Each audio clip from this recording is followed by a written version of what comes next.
My boss, Jim Wright, told me to do a quick tour of the hotel so I could see how extensive the electrical upgrades would need to be. Meanwhile, he was meeting with the hotel owners in their office. I strolled across the pool area, cleverly not letting anyone know I was trying my damnedest to take in all the good looks I possibly could.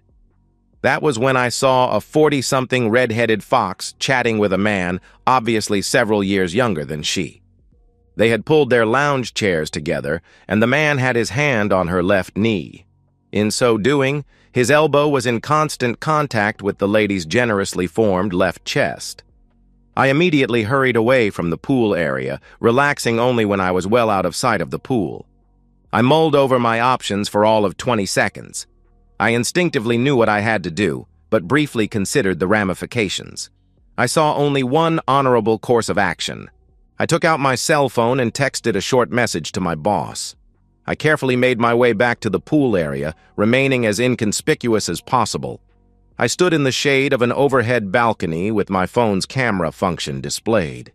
I counted slowly to 25 and began filming the couple I had noticed earlier. The woman was now lying on her lounge chair with her top undone as the man slowly applied sunscreen to her back, paying particular attention to her impressive side chest area that was forced out from under her torso and was on a spectacular display. I had only been videoing for a few seconds when an obviously enraged man rushed up to the couple. He grabbed a handful of the lotion applier's hair and ruthlessly jerked his head back. Doing so exposed the man's chin and throat. I easily heard the whack as the angry man's fist met Romeo's throat. It was followed immediately by a second blow, this time to the man's chin. The man who had been attending to the voluptuous redhead a few short seconds ago was now lying on the pool's apron, making horrible retching sounds as blood oozed from his mouth and onto the pool deck. It had all happened so fast that the woman barely had time to look back to see the very angry man rubbing his fist as he stood over her. That lasted a few seconds before he grabbed her red tresses. "Jim!" was all she managed to blurt before he pulled her to her feet by the hair on her head. I was still recording, so I captured her as the man swung her around to face him. "You cheating woman!" was all he managed as he glared at his wife's panic-stricken face. I briefly worried that he was going to strike her, but luckily, he reined in his temper and simply pushed her backward into the pool. He proceeded to throw a few chairs and plastic tables across the deck before seeing me standing off to the side. He slumped noticeably before lumbering my way. "Mike, get me to the truck before I wind up in jail," was all he managed as tears began streaking down his cheeks. I led Jim to the parking lot and directed him into the company truck. By this time, he was an actual zombie, showing little emotion and staring straight ahead as I drove to the interstate. The 2-hour ride home was eerily silent, except for the occasional guttural sound emanating from Jim's throat. I parked in his driveway and walked him into the house. Jim sat at the kitchen table as I pulled 2 beers from the refrigerator. I placed one in front of him and popped the other open for myself. I dropped into a chair across from him. His unwavering stare made me more than a little uncomfortable. Finally, I looked him in the eyes for several seconds before asking, "Did we get the contract?" Jim blinked at my question before suddenly breaking into gales of laughter. "You dumb," was all he muttered as he opened his beer and took a long pull. My question may have been stupid, but it broke Jim out of his trance. "That lying, cheating woman told me she was going to spend a few days with her mother at her parents' lake cabin. She left yesterday morning. She's probably been with that damned Harris since yesterday afternoon. Hell. I called her mom's cabin this morning and asked to speak to Callie. Her mom told me she was in the shower, but she'd have her call me in a few minutes. Callie called me about 10 minutes later. If she was in her mother's bathroom at the lake at 10 o'clock this morning, there's no way in hell she could have driven to the Timber Brook by the time you found her with that jerk, Harris." Which would indicate her mother was covering for her, I reasoned. "That means that her mother knew what the hell Callie was doing and covered for her." Jim reiterated my sentiments. "Hell, she's been visiting her mother at the cabin every summer since we've been married. Now I have to wonder how long this stuff has been going on and if that jerk was the first or just one of many. Jim had a good point, and I considered it from every possible angle as I drove home. It seemed possible, and even likely, that Jim's wife was aided and abetted in her cheating by her own mother. Could it be an inherited trait, or simply some sort of weakness that has been nurtured for generations? When I pulled into my driveway, I saw my mother-in-law's car. I didn't feel like listening to her nonsense, so I parked and walked around to the back door, knowing my wife, Tracy, would be sitting at the kitchen table drinking wine with her mother. I was correct, as usual. The only thing I hadn't expected was the volume of the conversation. Well, to be honest, the volume and the content were both a bit of a shock. "Holy hell, Mom!" Tracy practically yelled at her mother. "You know how Dad hates jerk. What in hell were you thinking?" I couldn't help but feel some pride in Tracy's indignation over her mother's actions. She and I had pledged to remain faithful throughout our married lives. Tracy and I definitely saw eye to eye on that point. "Please don't refer to Bentley as jerk. That was an unfortunate accident. Besides, he's still able to perform quite well," Callie insisted. "That's hardly the point here," Tracy replied. "You were out in broad daylight with a man other than Dad and only about 2 hours from home. I've warned you about letting your guard down, but you did it anyway. I thought we were far enough away from home to be safe. I don't know why your father was there or how he found us by the pool. He never goes to hotels and certainly not to their pools." "Do you think he's cheating on me?" Callie answered. "No, I don't," Tracy responded. "Dad adores you. He'd never cheat, and I'm sure he had no any idea that you'd put the horns on him. That's why his reaction was so violent. He must have been shocked to see Jerk rubbing lotion on you." "Bentley was only rubbing lotion on the sides of the chest," Callie stated. "He was a perfect gentleman." "I'm sure he was. Dad throat punched him and then broke his jaw for no good reason. How are you going to handle this, Mom? It sounds like Dad is really pissed," Tracy asked. "I'd like to stay with you for a few days until your father calms down if you don't mind. You know how Jim adores me. He'll get over this little mistake." "Maybe, as long as he doesn't find out about any of your other mistakes," Tracy suggested. "You know that they wouldn't go over well." Callie had made other mistakes, as Tracy called them. My wife knew about them? She didn't seem very surprised that her mom had been with Jerk. This information was disturbing. Not wanting them to know I was in the house and overhearing their conversation, I went quietly out the back door and around to the front. Both mother and daughter stopped speaking as I opened the door. I nodded to the now silent duo as I moved to the refrigerator and took out a beer. It occurred to me that they had no idea how much I knew about the day's activities and were waiting for me to give some indication of my knowledge. I turned and went upstairs to take a shower. They had to be wondering how much I knew, how I would react, what I would say, and who I would tell. I decided to keep them guessing. The entire situation was distasteful as hell, and Tracy's role in it was disturbing, to say the least. It boggled my mind that Tracy apparently knew her mom cheated around, yet never mentioned it to her father, or me. Keeping a secret like that was the same as lying as far as I was concerned. I had just finished putting on some fresh clothes when Tracy came into the bedroom. "Mom and Dad had a little argument today. Mom wants to stay with us for a few days until they can work out their disagreement. I told her she could. I hope you don't mind," said Tracy. "What kind of husband would I be if I objected to my wife's mother staying a few days?" I asked rhetorically. "Your parents deserve special consideration. Look how good your dad has been to me. He's really a great guy," I replied. Tracy seemed to study my face for any clues about my feelings. When I mentioned her father, she seemed to flinch a little, but that could have been my imagination. "That's one of the reasons I love you so much, Mike. You always treat me and my family like we're special," Tracy replied. "I've been working with your father for 5 years. I knew him before I met you, and he is special. He gave me my first real job. He's a good boss, a great father-in-law, and the best dad a girl could ever have." For some reason, my praise of her father didn't seem to please Tracy as much as it should have. I never noticed it before, but it now appeared to me that Tracy carried some feelings of guilt about her mother's extramarital escapades. Had I just been oblivious before this? Callie spent half the dinner asking me questions about work. She wanted to know what projects we had going, what we were bidding on, and where I had been working that day. It was apparent she was fishing to find out how much I knew and how Jim came to be at the same hotel where she had been getting a jerk the previous evening.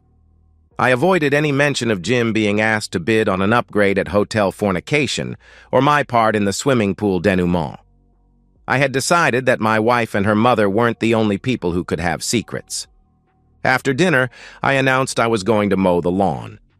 Because my suspicions were dominating my thoughts, I carefully left my phone in record mode behind a banana on the kitchen counter, well away from the dishwasher. It was getting dark when I finished putting the mower away. Both women were watching Survivor on the TV in the living room. I pocketed my phone and bid them good night before going upstairs to the master bedroom. I listened to the recorded conversation my wife had with her mother after I left the house. It was eye-opening, to put it mildly. The two women plotted how to gain Jim's forgiveness. They kicked around a few ideas, but it mostly boiled down to Callie loving Jim stupid for as long as it took for him to totally forgive and trust his wayward wife. My wife helpfully suggested that Callie increase the number of love she gave Jim and let him have intimacy now and then. Callie was not keen on that option. "Who knew Jerk is big in that department?" Tracy joked. "To be honest, I had heard some rumors," Callie revealed. "Mom heard Mary Chase telling Sue Land about how big Bentley was, and she mentioned it to me." "Grandma told you Jerk had a big tool? I'm surprised she didn't try it on for size when Grandpa went on one of his golf trips. You're waggling your eyes. Don't tell me the Jerk had tried Grandmother. She's like 62 or something," Tracy stated in obvious amazement. "It was a couple of years ago, and I hope to look as good as Mom when I'm her age," Callie stated. "It really excites Bentley to brag about how he slept with a mother and daughter combination. He even wanted me to ask if he could go for the hat trick with you. Not many men get 3 generations in a family," Callie answered. "Are you kidding me? He's almost as old as Dad," Tracy pointed out. "I can't even imagine being with him. How big is he anyway?" "Let's just say you wouldn't be disappointed," Callie replied as if she was recommending a good hairdresser. "Just make sure I'm not bouncing a little Bentley grandkid on my knee," Callie answered. "I've never cheated on Mike, and I certainly wouldn't start with that Jerk," Tracy declared. "I want Mike to father any kids we have. That's one thing I'll make sure of. I love the guy." "I love your father, too. That's what makes this all so hard. I don't want a divorce," Callie insisted. "It's just that he works so many hours and comes home tired a lot. We've been lucky to have intimacy a couple of times a week. That's why I needed Bentley." "Really, Mom? What about George Marsh and Jeff Stevens, and God only knows who else?" Tracy asked. "I don't like the way this conversation is headed.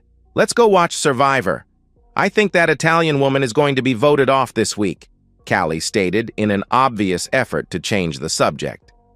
I saved the conversation to a flash drive and went to bed, knowing I would be getting very little sleep that night. I had a lot to think about. Work the next day was painful. Jim was a mess as he gave out work assignments to start the day. There were 5 of us working for Wrights Electric, and we exchanged glances as Jim stumbled through his directives. As was the norm, Jim and I worked together on our current project, so he climbed into the passenger seat of the company truck. We were wiring a house under construction, so we were able to talk freely without fear of anyone listening in. Once Jim began telling me about his situation, he continued all morning. I guess it was cathartic for him, but it served to jumble my mental state even more. I was having a difficult time reconciling what I had heard from my wife and her mother with the future I had envisioned. Would Tracy eventually become a wandering wife like her mother and apparently her grandmother? Would I have enough influence in her life to keep her faithful? Was it worth the risk of a failed marriage or living life as a cold? "Callie called me this morning," Jim began. She told me she wanted to apologize for the impression she may have given me that she was cheating with Bentley. She calls the jerk Bentley. She said it was the only time she ever cheated or even came close. He had been chasing her for months, and she finally succumbed to his charm.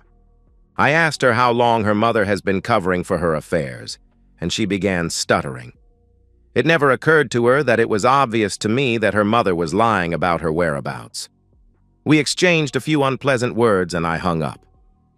I didn't know if I should tell Jim the information I had gleaned from my eavesdropping. If he decided to reconcile, it would simply make matters worse. I decided to not make a decision, but I did it in a decisive manner. Jim, you need to take your time and find out what's really going on. It could be that was the first time or possibly not. I suggest you mull the situation over and consider all the ramifications of your decision, whether you keep Callie or toss her to the curb. I feel bad for you, Mike. You're married to my daughter but work with me, so you're caught in the middle of this mess. I feel like I wasted 25 years of my life. If it weren't for having Tracy, I'd say my married life was a meaningless sham. Having a wonderful daughter and dependable son-in-law is the only saving grace, Jim answered. I was still undecided about my future course of action when I arrived home that evening. As soon as I entered the kitchen, Tracy and her mother were all over me. Dad told Mom that you were the one who told him that Mom was at the pool with Bentley, stated Tracy with more than a little ire. What kind of jerk tries to destroy his wife's parents' marriage? Really? What would you suggest I should have done? I asked more calmly than I felt. You could have told me Jim was nearby and to get the hell out of the pool area, Callie chipped in. That would have been the gentlemanly thing to do. I was afraid you'd lose the pleasure of jerk massaging you in public. I was only thinking of you, although those exposed body of yours were distracting as hell, I retorted. It isn't my fault you and your mother were lying to Jim. You heard about Grandma lying to Jim? Tracy asked. This just keeps getting worse and worse. You've got no idea, I stated. You knew about your mother and grandmother being round-heeled cheating women, yet you lied to help them maintain that status. Now you're all angry at me because your mother was goddamn dumb enough to let a low-life bastard massage her in public, like somehow it's my fault. I'll stick with my decision, to be honest, and up front with Jim while you two try to justify the things you've been pulling on your father and grandfather all these years. I could see the worry in Tracy's face as she considered my words. I've never cheated on you and I never would. I'm not like Mom and Grandma. I tried to help them keep their nasty secrets, but I hated it.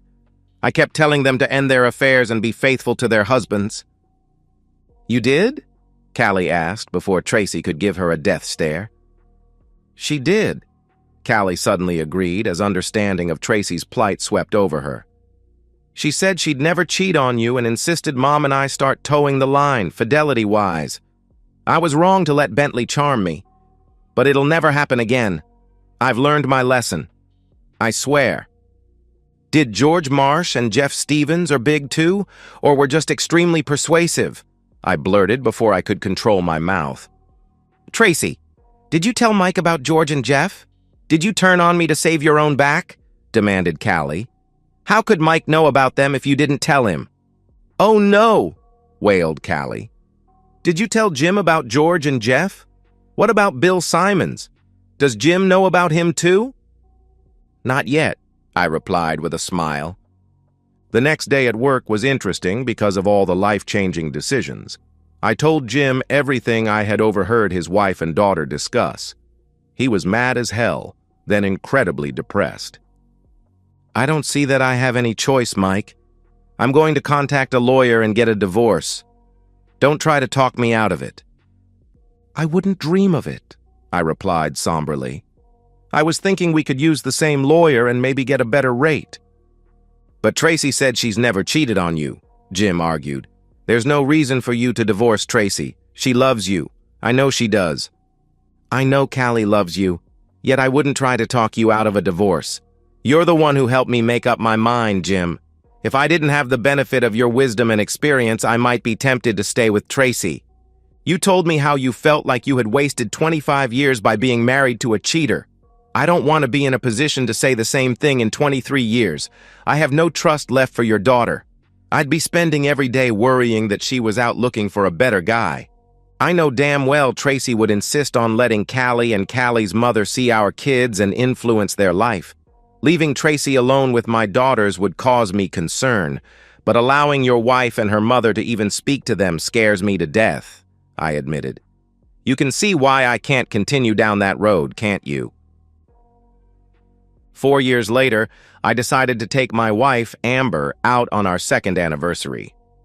Our daughter, Megan, was 6 months old, and Amber's parents were more than happy to keep her for the night.